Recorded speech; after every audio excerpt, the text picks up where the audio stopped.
Why the Neanderthal voice was much more terrifying than we ever imagined. You are alone in an Ice Age forest after sunset. The fire is behind you. The trees ahead are black. Wind moves through frozen branches.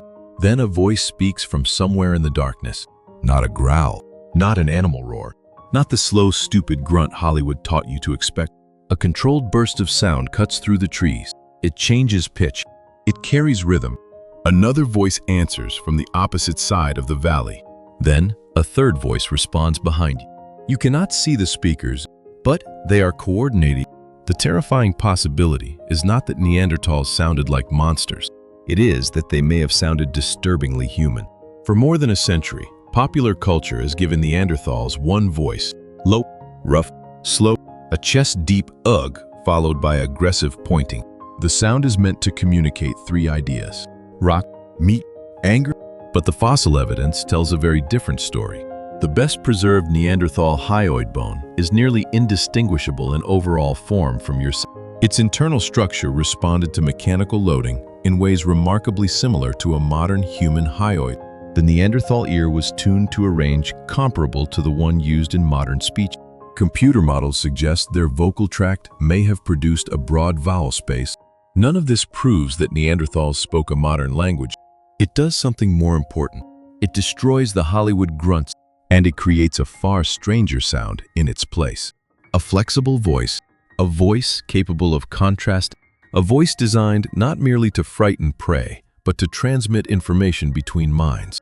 Tonight we are going straight into the anatomy. What did the Neanderthal throat actually allow? Did their huge chests make them louder? Did their broad noses turn their speech into a harsh, nasal siren? Could they scream at levels beyond a modern human? Could they use sound as a weapon during a hunt? And what would it feel like to hear one speaking from the darkness? The honest answer begins with a small, floating bone. The hyoid. Place 2 fingers beneath your jaw. Deep inside the soft tissue of your throat is a U-shaped bone that does not directly connect to any other bone. It hangs within a network of muscles and ligaments. It supports the tongue. It helps position the larynx. It moves during swallowing, and it participates in the complex muscular system required for speech. Most parts of the vocal apparatus are soft tissue. The tongue disappears. The larynx disappears. The vocal folds disappear. The walls of the pharynx disappear. The fossil record keeps almost none of the machinery that actually produced the sound. The hyoid is the rare exception. In 1983, archaeologists working at Kibara Cave in Israel uncovered a remarkably complete Neanderthal skeleton. The individual known as Kibara II lived roughly 60,000 years ago. Among the bones was a preserved hyoid. When scientists described it in 1989, the result was shocking. It was not shaped like the hyoid of a chimpanzee. It was not a crude transitional object. It was almost identical in size and shape to a modern human hyoid. That discovery did not record a Neanderthal sentence. It did not reveal vocabulary, grammar, or the sound of one individual's voice, but it removed a major anatomical argument used to deny them speech. Then, in 2013, researchers examined the Kibara hyoid in far greater detail. They used high-resolution micro-CT imaging. They studied its internal spongy architecture. They reconstructed the forces applied by muscle. They built finite element models to test how the bone behaved under loading. The Neanderthal hyoid did not merely resemble ours on the outside. Its internal structure and mechanical behavior were also strikingly similar to those of modern human hyoids. Bones remodel in response to repeated mechanical stress. That means the internal architecture can preserve evidence of how a bone was routinely used. The result was consistent with a hyoid operating in a modern, human-like way. Consistent with speech, not proof of speech, but very difficult to reconcile with the image of a throat designed only for primitive grunts. Now we must destroy the first dramatic claim of the outline. The Neanderthal hyoid did not differ significantly from modern human vocal architecture. The opposite is closer to the evidence. Its similarity is precisely why it matters. The terrifying story is not that Neanderthals possessed a bizarre alien throat bone. It is that their throat bone was familiar. Hollywood gave the monster an animal voice. Anatomy gives it part of a human speech apparatus. But the hyoid cannot act alone. A violin does not make music because one wooden piece resembles another violin. You need strings, a bowl, a body cavity, a musician, and the neural control required to coordinate everything. The Neanderthal vocal system included structures we cannot recover. We do not know the exact resting height of the larynx. We do not know the shape of the living tongue. We do not know vocal fold length or thickness. We do not know how much control an individual had over breathing, pitch, rhythm, and articulation. That uncertainty is where bad documentaries build a siren. They take a rib cage, a skull, a nose, then they generate one dramatic audio clip and announce that science has recreated the true Neanderthal voice. It has not. There is no scientifically established 2026 reconstruction that gives us the exact pitch timbre or maximum decibel level of a Neanderthal call. No fossil can tell us whether one individual had a clear tenor voice, a rough baritone, or the prehistoric equivalent of a person who sounds as if they have just awakened from a nap. The voice is missing. Only constraints remain. One constraint comes from the vocal tract. Older reconstructions argued that Neanderthals had a high larynx and could not produce the full range of modern human vowels. Those claims became extremely influential. They made Neanderthals sound less articulate, more nasal, more limited, almost human, but trapped inside a defective instrument. Later researchers challenged the reconstructions. They questioned how the tongue and larynx had been positioned. They questioned the models. They showed that a low larynx is not the single anatomical key to speech. In 2002, an articulatory simulation concluded that the potential Neanderthal vowel space could have been as large as that of modern humans. The model did not prove Neanderthals spoke. It showed that their reconstructed anatomy did not necessarily prevent them from producing differentiated vowels. That difference matters. The question changed from, was their throat too primitive for speech?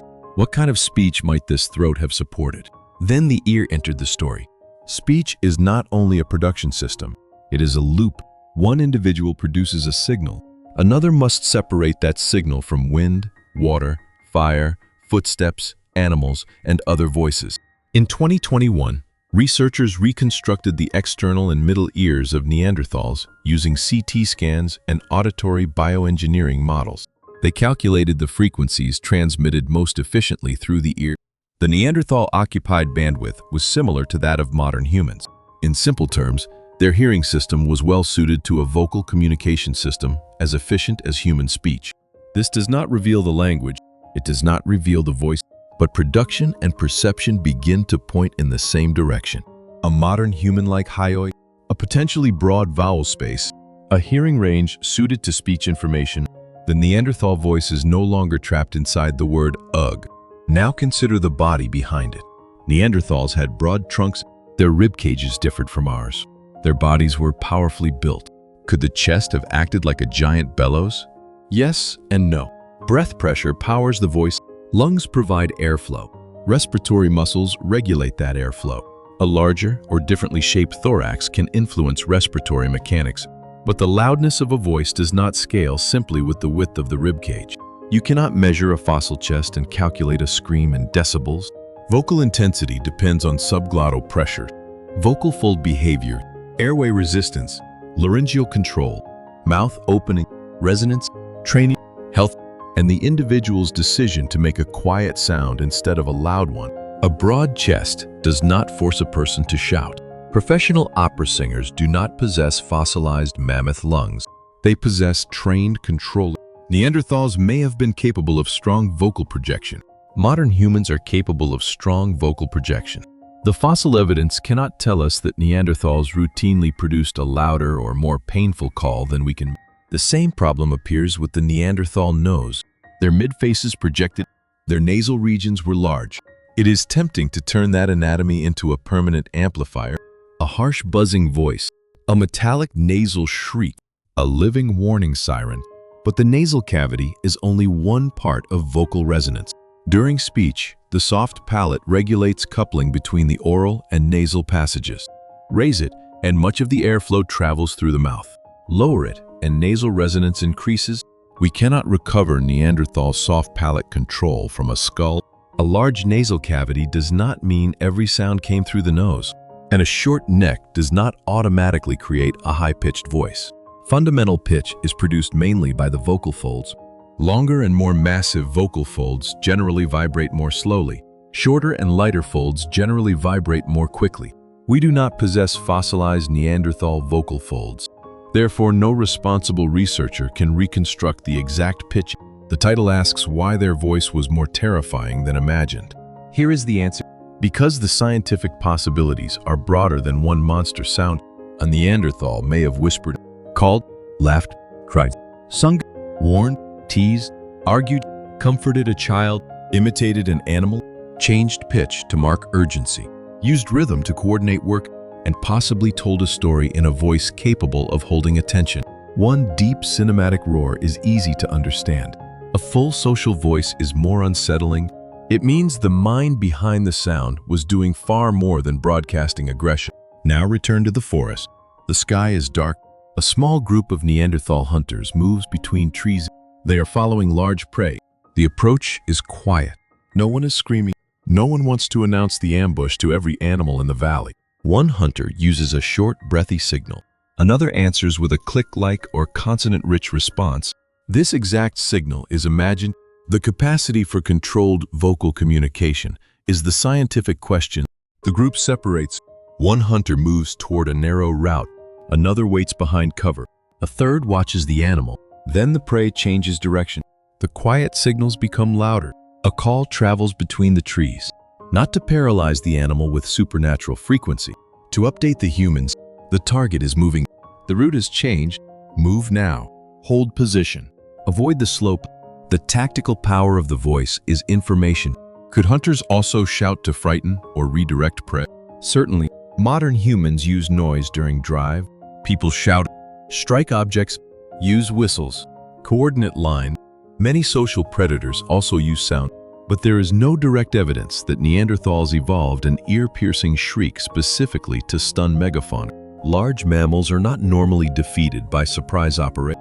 A frightened animal may bolt. That can help a driver. It can also send several hundred kilograms of horn muscle and panic directly toward the person making the noise. Imagine one young hunter deciding to test the new terrifying shriek technique. The group is hidden.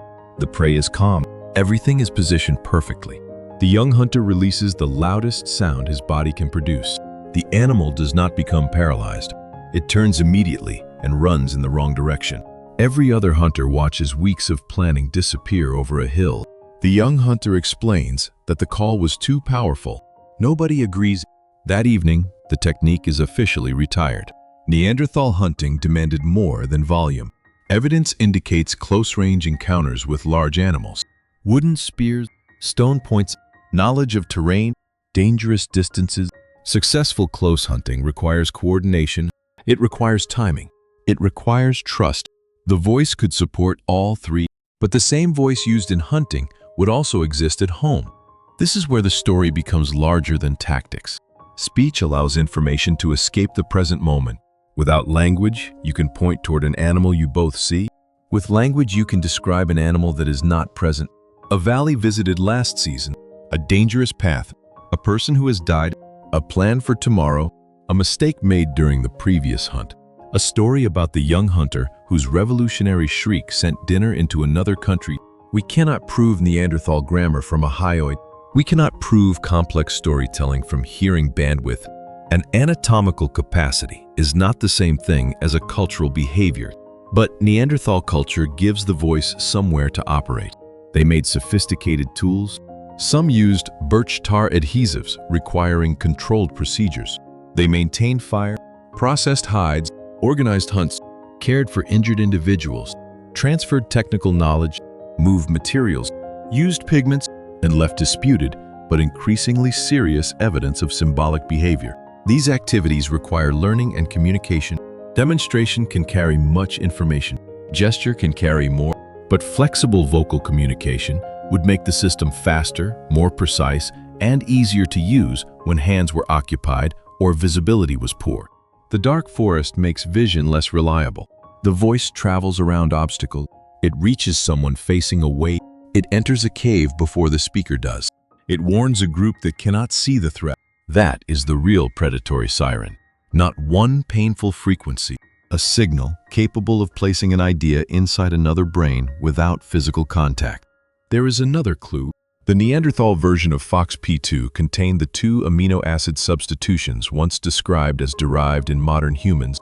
FOXP2 participates in neural systems related to speech and motor control, but it is not a language general. Possessing the same coding changes does not prove identical speech. Later research also identified regulatory differences between Neanderthals and modern humans. Genes do not give us an audio recording. They add another piece to a network of indirect evidence. The hyoid suggests the hardware was not grossly primitive. The ear suggests speech-relevant frequencies were important. Vocal tract models suggest differentiated vowels were possible. Genetics provides clues about neural and motor foundations. Archaeology shows social and technical behavior that communication could support. None of these proves the exact voice. Together, they make silence increasingly difficult to defend. What about music? If Neanderthals possessed controlled breath, flexible pitch rhythm, and auditory discrimination, they could potentially have sung or produced patterned vocal sound. Potentially, no confirmed Neanderthal song survives. No musical notations, no recording, no instrument that unambiguously belonged to them and proves a musical system. The disputed Div-Ya-Babe bone has been interpreted by some as a flute and by others as an animal-chewed bone. It cannot carry the entire argument. Music does not require an instrument, however. The first instrument may have been the body, clapping, breathing, foot stamping, repeated call, vocal imitation, group rhythm. These behaviors leave almost no archaeological trace. That absence is frustrating. It is also why certainty must stop. We can build a plausible Neanderthal soundscape. We cannot press play on it. Now imagine hearing that soundscape without seeing its source. A cave entrance at night, firelight behind you. A voice comes from the darkness. It begins low, rises quickly, breaks into short patterned units. Another voice answers farther away. A child calls from inside the shelter. Someone laughs. A disagreement grows louder. Then one calm voice changes the rhythm, and the others stop. Nothing in this scene requires a supernatural shriek. The terror comes from recognition. These are not animal noises. They carry relationships, intention, memory, authority, human, urgency. The hidden speakers understand one another. You do not. To an early Homo sapiens group entering unfamiliar territory that could have been deeply unsettling. The forest was already occupied, not by beasts, by another kind of human society. Could Neanderthal voices have been deeper than ours? Some individuals almost certainly had deep voices. Some modern humans could they have sounded more nasal? Possibly, depending on anatomy and articulation. Could they have produced piercing high calls? Almost certainly within some range, because modern humans can. But we cannot assign a single pitch to an entire population. Men, women, adolescents, children, and older adults would sound different. Body size varies. Vocal folds vary. Emotion changes pitch. Distance changes how sound is perceived. A Neanderthal community would not have one Neanderthal voice. It would have many voices. That is another reason most reconstructions fail. They create one adult male, they make him roar. Then they present the roar as a species. Imagine reconstructing Homo sapiens from one modern action film actor shouting in a trailer. Future scientists would conclude that our species communicated exclusively in dramatic threats. They would be wrong. Most human speech is ordinary. Where is the food? Come here. Stop doing that. The child is awake. The fire is low. That story is not true. Yes, it is. No, it is not. The Neanderthal voice may have carried equally ordinary life. An ordinary language can be more powerful than a scream. A scream tells you danger exists. A sentence can tell 20 people where the danger is, what it did yesterday, and how to trap it tomorrow. This transforms the title again. The Neanderthal voice was not terrifying because it shattered skulls. It was terrifying because it may have coordinated skulls, multiple minds, multiple body, one plan. That is the sound of a dangerous hunter.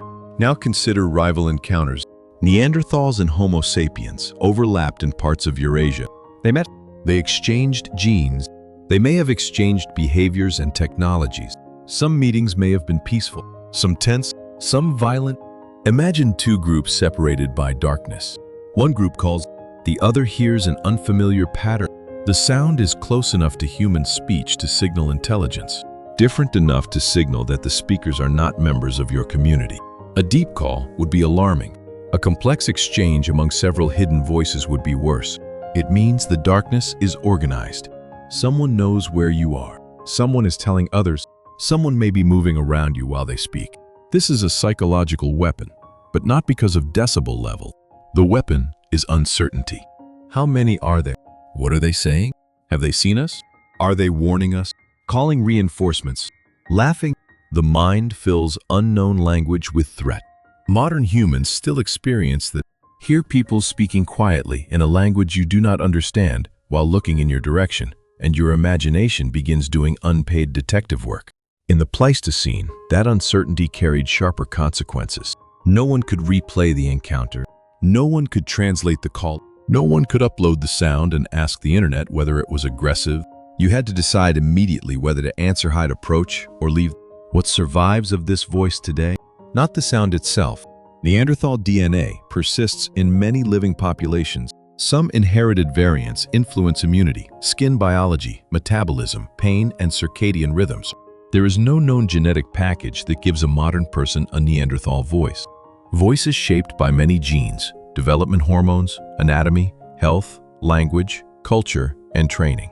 A person with a deep or rough voice should not be described as carrying an audible fossil, nor can rare modern vocal traits reveal how Neanderthals sounded. The legacy is more abstract. Our genomes show that the two populations were biologically close enough to have children. The anatomy suggests they may have been vocally closer than earlier stereotypes allowed. The ear suggests their communication occupied a human-like acoustic bandwidth. The voice itself vanished. But the possibility of speech changes the person we imagine. A grunting brute lives only in the present. A speaking Neanderthal can preserve the past, negotiate, teach, the joke, name, promise, mourn. That is why the hyoid matters. It does not prove language.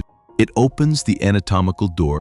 And once the door is open, the rest of Neanderthal behavior becomes harder to explain with grunts alone. Return to the Ice Age forest. The voice sounds again. This time you hear a sequence, a pause, an answer, then movement among the trees. You expected a roar from a primitive predator. Instead, you hear communication. The sound may have been lower than yours, or higher, rougher, clearer, more nasal, less nasal. We do not know. Anyone claiming to reproduce the exact voice is filling missing soft tissue with imagination. Anyone claiming an exact decibel level is measuring a scream that no fossil preserved. Anyone claiming the voice evolved to paralyze megafauna is turning a possibility into a monster trailer. The real science offers something better. Neanderthals possessed a hyoid with modern human-like external form, internal architecture, and mechanical behavior. Their auditory system could efficiently transmit frequencies important for speech. Their vocal tract was probably not anatomically barred from producing differentiated vowels. Their social and technological behavior created powerful reasons for flexible communication. Therefore, the most responsible reconstruction is not a grunt, it is a voice with range. Not necessarily our language, not necessarily our exact sounds, but a controlled vocal system capable of carrying distinctions through darkness. That is the sound you should imagine, not one deafening shriek. Many voices, an adult issuing a warning, another answering from the trees, a child calling from the shelter, a skilled hunter changing the plan, someone laughing at a failed attempt, someone telling a story beside the fire. The ultimate Ice Age hunter was not frightening because he sounded less human than expected. He was frightening because he may have sounded human enough for you to understand the intention in his voice